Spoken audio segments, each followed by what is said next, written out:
I definitely call with queen 9 suited. It just feels so close with queen 8 suited.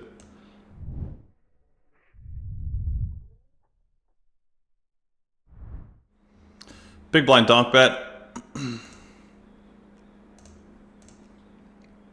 I check called the flop. Big blind double barreled the turn. I check call the turn. Feels like a 5. But I don't think this is a jack to fold. Yeah, that sucks. We don't have jacks or something on one of the tournament tables.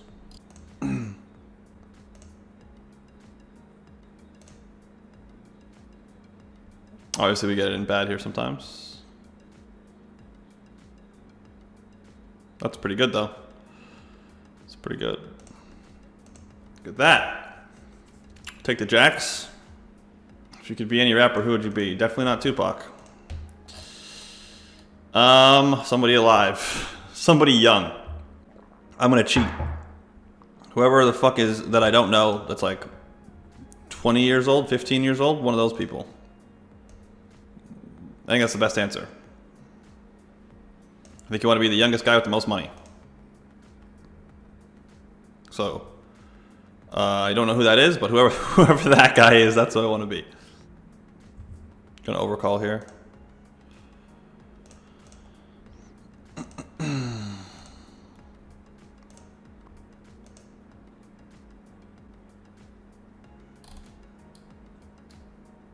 Gonna raise this. So I would have slammed this had this not happened. This raise, by the way, worked. I would have slammed this had this not been 4-bet, but I don't think I should be 5-betting. So, you know, spoiler, if he has kings and we see it, I would have busted my stack had this guy not saved me. So, just being honest. So he was never winning this hand. So let him call. The check called a really small bet on the flop. I will fold there a lot. You want to underbet the river? Seems close. 20 bigs, pretty standard raise call with ace 10.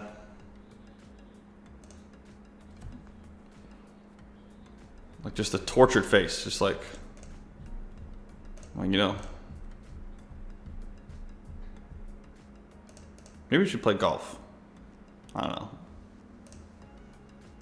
Maybe we should play chess. He was good at chess too, is my understanding. I think he was pretty good at chess. You know, play something that you like, where you never lose. If you play chess and you're better than everybody else, like you're just gonna win. You know, go do some of that shit. I mean, I guess.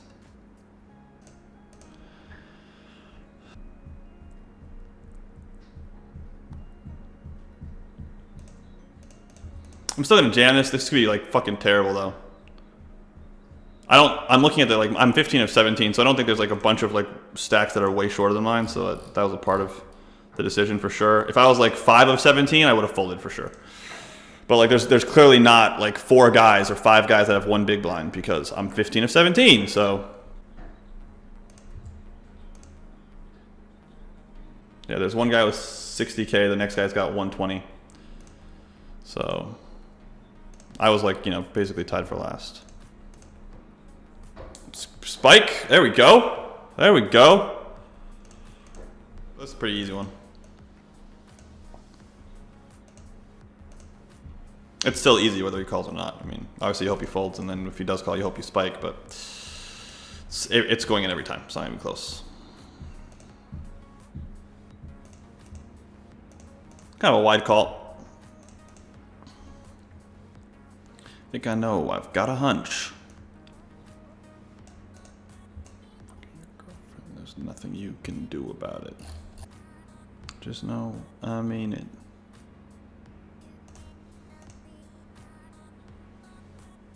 And oh Lord knows I mean it. You know I mean it. Pretty good.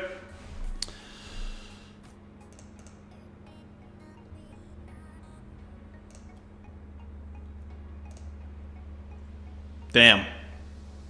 Want a little action? Just a little bit. Just a little bit.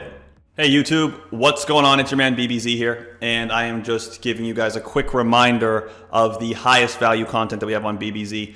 So the $14 Introduction to Quantitative Strategies video is without a doubt our best seller, and it has delivered tons of value. We get feedback from people in our Discord community all the time about how that video has transformed the way that they think about no limit hold'em, and also the way that they just make decisions in general, dealing with uncertainty. So if you're interested in that and you're trying to get better at no limit hold'em and you want a framework for your entire thought process, go to bbzpoker.com and get that Introduction to Quantitative Strategies video right now. All right, there is a very good chance that I can't escape this hand. So La Familia, you're gonna have to lose because I'm not bubbling this tournament. I told people, I said I'm not bubbling. Oh fuck. Oh fuck. I really don't want to take this hand 3 ways though. I think I still take it. I think we go anyway. Maybe it's better to call and then like make a judgment on the flop. I don't know, maybe not. I can tell you this much, if I had done that, I would have not put, would have been intimidating to put the money in, even with a gut shot on this flop, because this kind of speaks to the problem. Too good of a price to fold the flops that you want to fold. And so I'm going to go out on a limb and say, unless they both have ace-5 suited specifically, I lose this hand. So I didn't want to bubble, but it looks like we didn't, yeah. It doesn't look like I'm going to be winning this. This could be a bluff with like the ace of spades, but I kind of doubt it. Oh, that's so brutal. Stone bubbling. It's the worst. It's the worst. So open 7-6 suited. Flop pretty middling.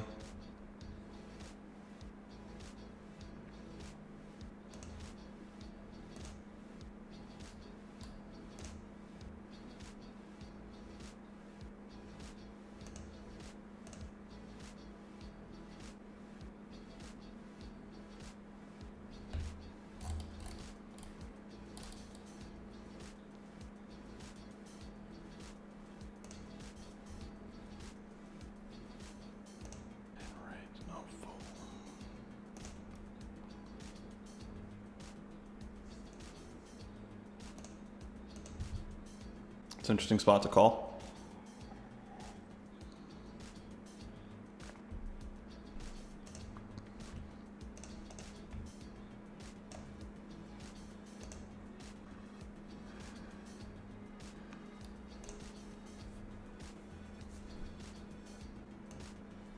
I mean, I think this range is going to be pretty strong, but I don't think I should be folding ace-jack suited here, so. Wow. Pretty sure that's a punt. But I mean, I don't want to really teach him how to play, so. I know he's like up millions and shit, but I'm pretty sure that's disastrous. Ugh, fuck. Oh, that's a $20 ladder, so that's a blank. There's like non-zero ICM and like, I definitely call with queen 9 suited. It just feels so fucking close with queen 8 suited. I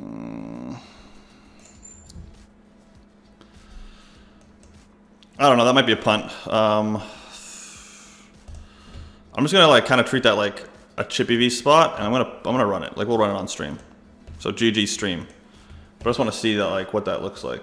So like first of all, we can evaluate like what he's jamming from the small blind using this product. So this is the range that the small blind is. So this is 20 big blinds first of all. Yeah, I just want to make sure I'm checking out see what you guys can see. So this is 20 big blinds, small blind strategy, if it folds to the small blind. And you can see that like there's some suited connector shit that I'm obviously going to dominate that's jamming. There's some small pairs that should jam. There's some king highs, some offsuit king highs and things that jam. And there's a lot of offsuit ace highs. Not too many hands that dominate mine. Like yes, ace 8 jams and yes, 8 9 jams. I was dominated. So it's not impossible to be dominated, but I don't think it's like a super high frequency thing that I'm going to be dominated.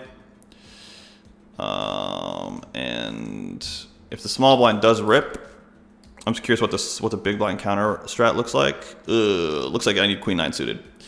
So, like I said, I thought it was close. It turned out it's fold, so it was a mistake. I'm not gonna like, there's no like sugarcoating it. So I need to mix queen 9 suited, queen 8 suited to fold. Like I said, it's close. If I felt close, but it was a mistake. I will say in my defense, because before I say that it's a mistake, and it is a mistake. I'm not walking away from the fact that I think it's a mistake. But I think that like most people in today's games are shoving more hands. I still stand by the fact that like I don't think there's any ICM pressure on me. But I think that like my assumptions are basically that like this is probably true in the sense that like my opponent's probably shoving this part of the range. So like this looks reasonable. Lots of offsuit ace highs just go in. That seems fine. This part of the range probably seems true. This part of the range seems true. I tend to think that more people shove pocket fives for 20 from the small blind. I think more people shove sixes even. This is obviously a 0% jam, so it's very easy to shove more than 0. And I think like this small fraction of the suited hands that I dominate is mostly expanded from here. Like I think I do expect to see 10-9 suited. I expect to see 7-6 suited like a lot more. I expect to see 6-5 suited a little bit more. So like I expect to see a little bit of like Jack 8 suited. I expect to see a little bit of like Jack 9 suited potentially. I don't expect to see suited ace highs and suited king highs ever, really. So I kind of agree with this over here. But I think the way the population's playing, there's a little bit more density around these parts of the tree, which is obviously upside for queen 8 suited. Probably not enough to make a call. I don't, like if you put me in this spot again, I would fold. So I'm still classifying it as a mistake. But I think it's closer than this suggests, because I do think that there's more jamming from the hands that I'm doing well against than this. And I don't think that it's being I don't think that's being offset by like value bets being incrementally added. I think that the hands that I lose to are probably relatively constant, and the hands that I beat are probably underweighted in this model relative to like what the population is doing at the moment. So I think I would take my call back, but I think it's closer than this model is suggesting. Like I would pure weight call queen 9, like even after seeing the imposition strategy where it says mix queen 9 suited, I'd still pure call it. It's kind of like what I'm referring to. So yeah, with that, I want to thank everybody for hanging out again. I appreciate it. Again, this is rangeconverter.com. We've got the ICM course on BBZpoker.com. The ICM course is fucking badass. So like you should definitely get that if you haven't checked that out yet, and you're kind of playing at a limit where investing in your own development makes a lot of sense. The intro to quant video and the new video with Parker. Those are the kind of must check out things. And if you've made it this far, I love you. See you tomorrow. Peace. Bye.